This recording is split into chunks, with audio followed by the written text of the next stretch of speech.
اللهم صل على المصطفى حبيبنا محمد عليه السلام. Assalamualaikum warahmatullahi wabarakatuh. Segala puji bagi Allah Tuhan semesta alam. Sholawat dan salam semoga tercurah kepada Nabi Muhammad. Di video ini, kita akan membahas ajaran Islam serta perjalanan dan perkembangannya hingga sekarang. Semoga bermanfaat menambah ilmu dan iman kita. Selamat menyimak. Wali Songo, 9 ulama besar penyebar agama Islam di Pulau Jawa. Mereka berdakwah dengan cara damai, lembut, dan menyesuaikan dengan budaya masyarakat setempat. Pertama, Sunan Maulana Malik Ibrahim, sebutan lain, Sunan Gresik. Tempat berdakwah, Gresik dan sekitarnya. Waktu aktif, lebih kurang tahun 1404 Masehi sampai tahun 1419 Masehi. Peran, wali pertama yang membuka jalan penyebaran Islam di Tanah Jawa. Kedua, Sunan Ampel, nama asli Raden Rahmat. Tempat berdakwah, Surabaya dan daerah sekitarnya. Waktu aktif, lebih kurang tahun 1443 Masehi sampai tahun 1479 Masehi. Peran, pendiri pesantren besar, pembimbing dan pemimpin bagi para wali lain. Ketiga, Sunan Bonang, nama asli Raden Mahdung Ibrahim. Tempat berdakwah, Tuban, Rembang, dan Lasem. Waktu aktif, lebih kurang tahun 1465 Masehi sampai tahun 1525 Masehi. Peran, menggunakan tembang dan seni sebagai sarana menyampaikan ajaran Islam. Keempat, Sunan Derajat, nama asli Raden Kasim. Tempat berdakwah Lamongan, Gresik, dan pantai utara Jawa. Waktu aktif, lebih kurang tahun 1470 Masehi sampai tahun 1548 Masehi. Peran, menyampaikan nasihat kebaikan lewat syair dan kata-kata yang mudah dipahami. Kelima, Sunan Giri, nama asli Raden Paku. Tempat berdakwah, Gresik dan Daton.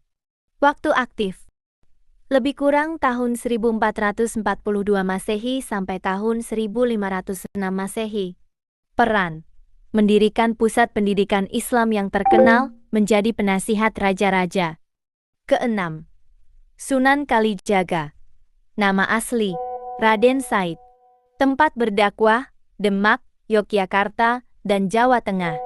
Waktu aktif, lebih kurang tahun 1450 Masehi sampai tahun 1546 Masehi. Peran, menggunakan wayang, tumpeng, dan tradisi lokal sebagai media dakwah.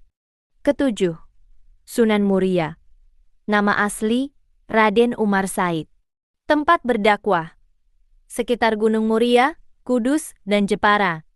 Waktu aktif, lebih kurang tahun 1472 Masehi sampai tahun 1550 Masehi.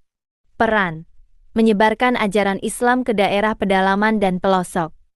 Kedelapan, Sunan Kudus, nama asli Jafar Syadik. Tempat berdakwah, Kudus dan sekitarnya. Waktu aktif, lebih kurang tahun 1500 Masehi sampai tahun 1550 Masehi. Peran, menyesuaikan kebiasaan masyarakat dengan ajaran Islam yang benar. Kesembilan, Sunan Gunung Jati, nama asli Syarif Hidayatullah. Tempat berdakwah, Cirebon, Banten, dan Jawa. Waktu aktif, lebih kurang tahun 1448 Masehi sampai tahun 1568 Masehi. Peran, mendirikan Kesultanan Cirebon dan Banten, menyebarkan Islam hingga ke wilayah barat. Cara berdakwah mereka, tidak memaksa, selalu mengajak dengan hati yang lembut.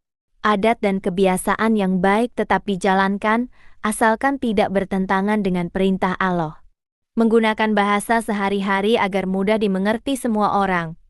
Keterangan, Segala keberhasilan dan keistimewaan yang mereka miliki, semuanya terjadi atas izin dan kehendak Allah semata.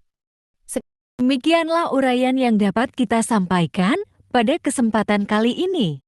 Mohon maaf sebesar-besarnya jika ada kekurangan atau kesalahan dalam penyampaian. Segala kebenaran datangnya hanya dari Allah, sedangkan segala kekurangan adalah keterbatasan kami sebagai manusia biasa. Semoga apa yang telah kita bahas ini bermanfaat, menambah wawasan, dan menjadi amal kebaikan yang diterima di sisi Allah. Semoga Allah senantiasa memberikan petunjuk dan keberkahan kepada kita semua. Sampai jumpa kembali di pembahasan berikutnya. Assalamualaikum warahmatullahi wabarakatuh.